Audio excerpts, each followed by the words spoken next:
about to enter the invention dimension, a place where you discover and uncover and activate the skills within you that you need to be an inventor. Sit back and relax and get ready to enter the invention dimension.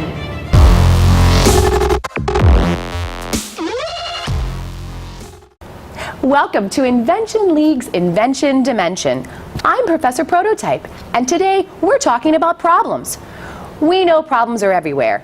Big problems like cleaning up the ocean, and smaller problems like how to spread peanut butter on a piece of bread without tearing the bread apart.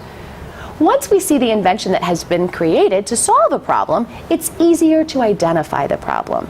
Sometimes we say, gee, I wish I would have thought of that. But have you ever thought about how people identify a problem and how they go about solving it? Problem seeking is the first step in finding an interesting problem to solve. The more specific one can be about their problem, the more focused the solution will be. For example, in general, someone might say the problem is their back hurts. Inventors need to know more. They ask questions like, when does your back hurt? How often? What are you doing when your back hurts?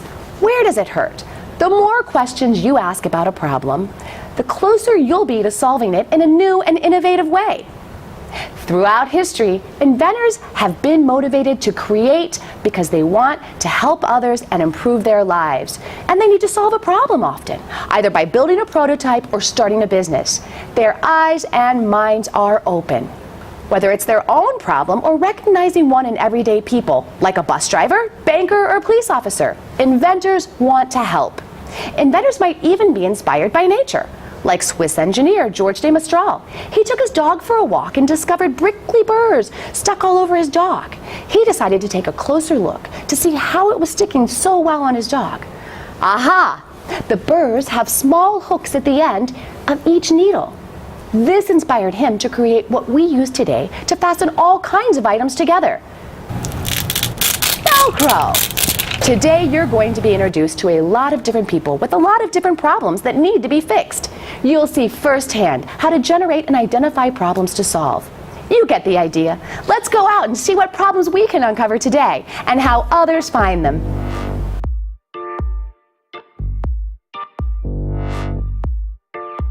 My problem is that when I wash my socks, I can't get them white enough.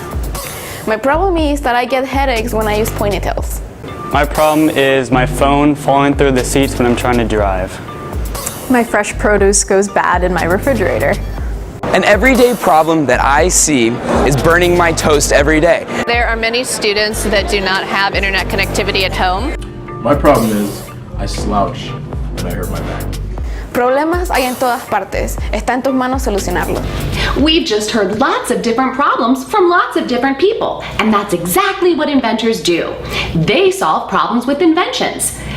Let's go meet some inventors and learn about how they solve problems and how they go about doing it. Come on, let's go. I went to a lot of events, and there's a lot of times where you have an audience that's trying to interact with the presenter, and you usually have to have somebody that runs around with a handheld microphone, or you have that one up in the spotlight that you got to be brave enough to use. So this is just a more engaging, interactive way to do it. My grandpa was over a long time ago. He was in a wheelchair, and so it was really hard to get him up the front steps. So we came up with the idea of something that would convert into a ramp. I was 6 years old when I invented Bear in the Chair. And my problem was Elf on the Shelf is good for 2 or 3 weeks during Christmas time, but I wanted people to know that I'm good all year round. We're seeking solutions for problems to solve. We start with what we know. So go into the marketplace and look for products that might need improving. Is there a game console that you use that you think I could make that better? Or maybe it's a product that mom and dad used that I could find a better solution for. As designers, we're often cursed with this ability to walk into our local big box store to buy whatever, and you're looking at the products on the shelf and immediately you're thinking, I could design that better. I wouldn't have made that choice about a handle. I would have chosen a different color. I would have put the on-off button in a different location. These are those skills that you're slowly refining, trying to get to the point where you can begin to make those decisions in the right manner. When I am presented with a problem, what I'll actually do is I'll think about it, we'll think about it and think about it. there are always, there's always room for improvement. There are always makes things to make it more efficient, make it optimize it, and you just try and think on how, if it were you, how would you approach it, and you just try and scale it up. You perfect it, doing little samples, and you just scale up. My problem-seeking process has developed, and I actually talked about this when I presented at the Student Merit Awards, that it was one of the first moments in which I'd really started to see the world as a designer. I walked into the pet store, and I was looking at the time for a junior project, because we all had to come up with our own housewares project of some sort. And so I walked in the pet store, I saw the hamster cages, and I swear they were just begging to be redesigned because they were terrible. They needed to be changed. There were so many issues with it, and so that ended up being my junior project for my one class, was redesigning a hamster home. And it was nothing that I had ever imagined possibly solving, but now as I walk around day to day, I just see things where I'm like, oh, that's really great, designer. Oh wow, this could be so much improved in this way, this way, or this way.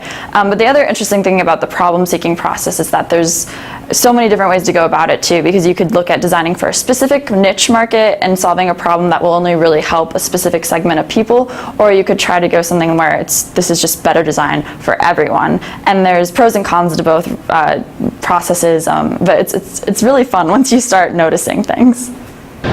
At the Ohio Soybean Council, we seek to identify problems that soybeans, a common plant that we grow across Ohio and the nation, can be used as a solution for those problems. We see problems of world hunger or sustainability and climate change.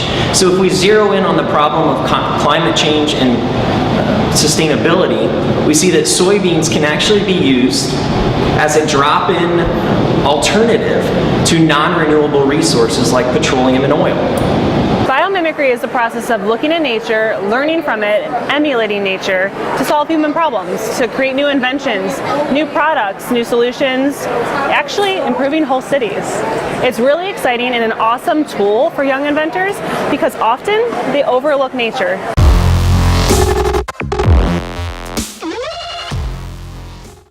There are lots of fun ways for you to brainstorm problems to solve. You can make it a game. All you need is a Hoberman sphere, or maybe a Nerf ball, or even a brain ball. That would be fun. And the way you play is to toss the ball around the room. The first person to catch it says the very first problem that comes to mind. There is no problem too big or too small or too silly. This is a brainstorming activity. So you say the first thing you think about, and then you toss the ball to someone else. It's fun and easy to play.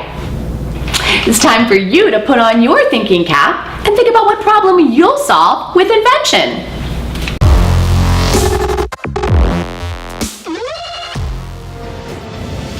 Remember, inventors and innovators look closely and ask lots of questions, and always pay attention to the world around them. They challenge the way things exist, and they look outside of the box for solutions. They think about how to make something work better or invent something new. Problems are everywhere. Start problem seeking today to activate your problem-solving skills.